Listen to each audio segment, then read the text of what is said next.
নমস্কার বন্ধুরা, দোলন kitchen with ভিলফুটে আপনাদের আবারও অনেক অনেক স্বাগত জানাই। আজ আমি আপনাদের বানিয়ে দেখাবো একদম অনুষ্ঠান বাড়ির স্টাইলে মাছের মাথা দিয়ে মুড়ি ঘন্ট। চ্যানেলে যদি নতুন হয়ে থাকেন তাহলে ভিডিওটির নিচে যে সাদা রঙের সাবস্ক্রাইব বাটন আছে সেটা এখনই ক্লিক করে রাখুন, এইরকম নিত্য নতুন রেসিপি সবার আগে পাওয়ার জন্য। ভিডিওটি যদি ভালো লেগে থাকলে অবশ্যই লাইক করবেন, কমেন্ট করবেন এবং শেয়ার করে দেবেন। চলুন তবে রেসিপিটা শুরু করা যাক।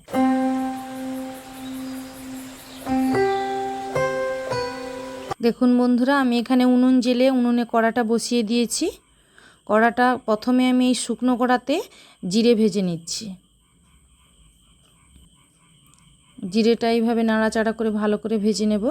জিরেটা আমার ভাজা হয়ে গিয়েছে, এবারে বাটিতে তুলে নিচ্ছি। এবারে কড়াতে সরষের তেল দিয়ে দিলাম।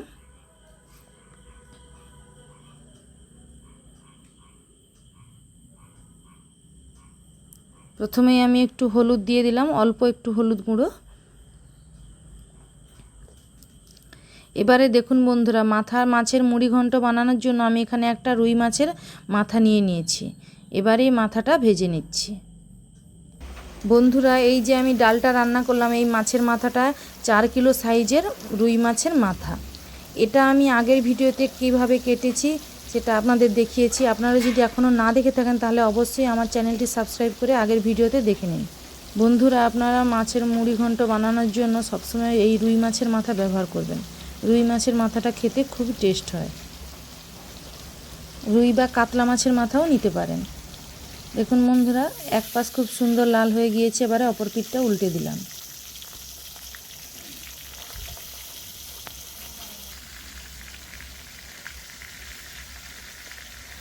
এই মুড়ি ঘন্ট বানানোর জন্য মাছের মাথাটা কিন্তু খুব ভালো করে ভেজে নিতে হবে।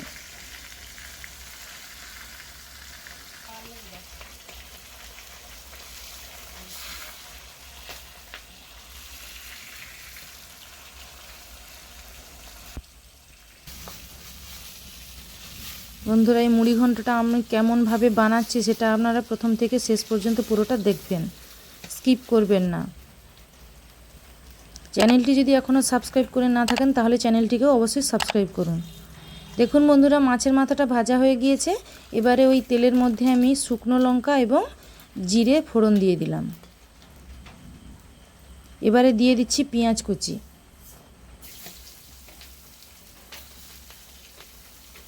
পেঁয়াজটা একটু হালকা ভেজে নেব।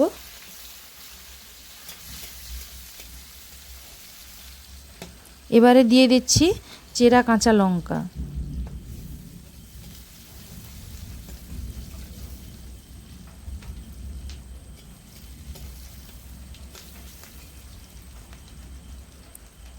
এবার দিয়ে দিচ্ছি আদা বাটা, দিয়ে দিচ্ছি রসুন বাটা, হলুদ গুঁড়ো এবং একটু ধনে গুঁড়ো। সব মশলা ভালো করে ভেজে নেব।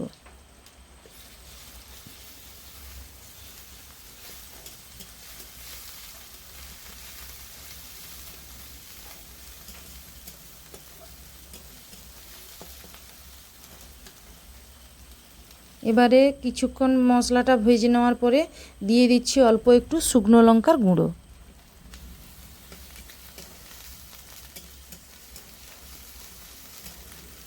সব মশলা খুব ভালো করে ভাজা হয়ে গিয়েছে। এবার এখানে আমি আলুগুলো ছোট ছোট টুকরো করে কেটে রেখেছিলাম, সেগুলো দিয়ে দিচ্ছি। এবারে আলুটাকে মশলার সাথে খুব ভালো করে ভেজে নেব। দেখুন বন্ধুরা, এবারে আমি একটু নুন দিয়ে দিলাম। নুন দিয়ে আলুগুলো আরও কিছুক্ষণ ভেজে নেব।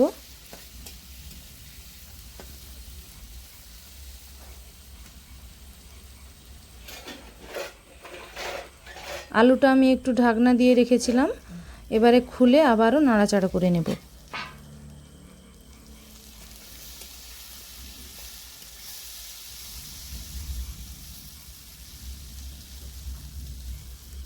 আরও একবার ঢাকনা দিয়ে দিয়েছি।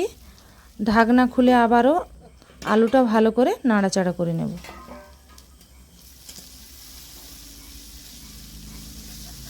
দেখুন বন্ধুরা, আলুটা আমার সেদ্ধ হয়ে গিয়েছে।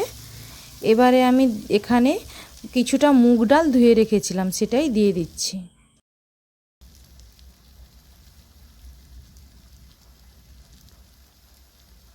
এবারে ডালটাও আলুর সাথে খুব ভালো করে ভেজে নেব।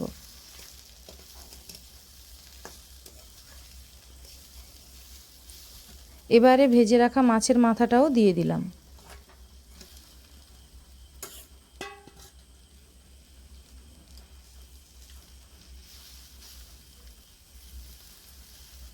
মাছের মাথাটা আমি খুন্তি দিয়ে ভেঙে দিচ্ছি।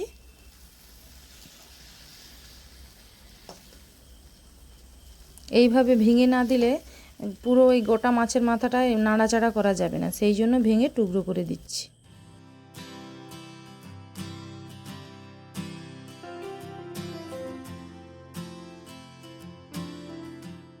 আবারও ঢাকনা দিয়ে দিলাম। এবারে ঢাকনা খুলে আরও একবার ভালো করে সব কিছু নাড়াচাড়া করে নেব।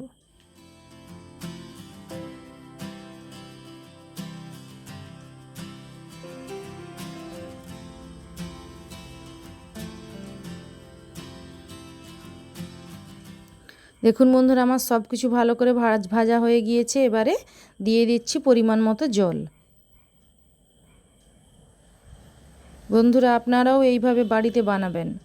সত্যিই মাছের মাথা দিয়ে ডালটা খেতে খুবই সুস্বাদু হয়। এবারে আমি জল দেওয়ার পর কিছুক্ষণ ঢাকনা দিয়ে রেখেছিলাম। ঢাকনা খুলে এবারে দেখে নেব সব কিছু ভালো হয়ে সেদ্ধ হয়েছে কিনা।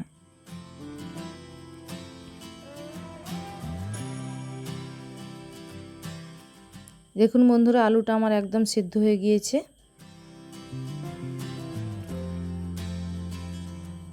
আরও কিছুক্ষণ ঢাকনা দিয়ে রাখলাম।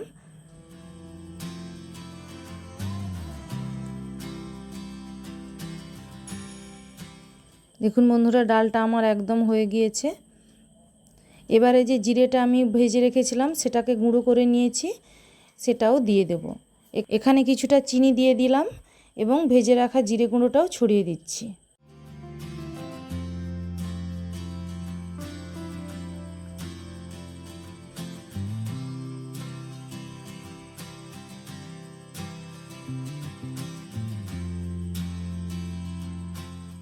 এবারে ডালটা ঢেলে নেব। ডালটা আমার একদম হয়ে গিয়েছে, ঢেলে নিচ্ছি। বন্ধুরা, রান্নাটা আমার কেমন লাগলো অবশ্যই কমেন্ট করে জানাবেন। ভিডিওটি যদি ভালো লেগে থাকে তাহলে লাইক করবেন এবং কমেন্ট করতে ভুলবেন না, শেয়ার করবেন। নমস্কার, দেখা হচ্ছে পরের ভিডিওতে।